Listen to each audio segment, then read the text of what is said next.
প্রায় ১.৫ মাস ধরে নিখোঁজ সন্তানের জন্য এভাবেই অঝরে কান্না করছেন এক পিতা। মাদ্রাসা পড়ুয়া ছেলেকে খুঁজতে কুমিল্লা বরুড়া থেকে কক্সবাজারে ছুটে এসেছেন বাবা মোস্তফা কামাল পাটোয়ারি। গেল ১৪ই নভেম্বর সকালে হাসপাতালে যাওয়ার কথা বলে বের হয়ে নিখোঁজ হয় মোহাম্মদ মুয়াজ নামের এক মাদ্রাসা শিক্ষার্থী।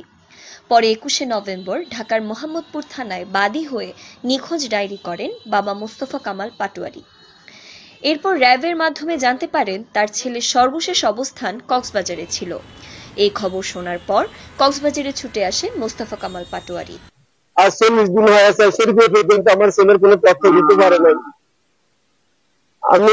আমি র্যাবের মাধ্যমে জানতে পেরেছি সে কক্সবাজারে এসেছে, তার মোবাইল লোকেশনে জানা গেছে সে কক্সবাজারে এসেছে।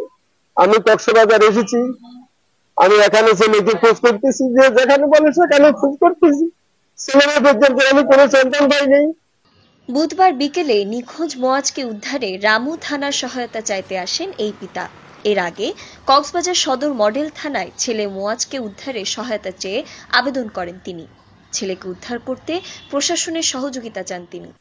কক্সবাজার সদর থানায় গিয়েছি এবং এখন আমি আবার রামু থানায় এসেছি।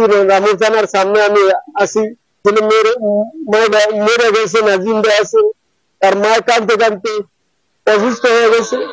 আমি যে যেখানে বলি সেখানে দৌড়াচ্ছি, এ পর্যন্ত ছেলের খবর পাইনি।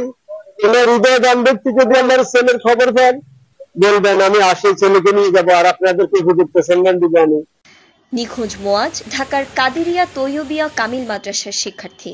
সে মোহাম্মদপুর জয়েন্ট কোয়ার্টার অনার্স ভবন আবাসিকের ৬০২ নম্বর কক্ষে থাকতেন। Desk report, TTN।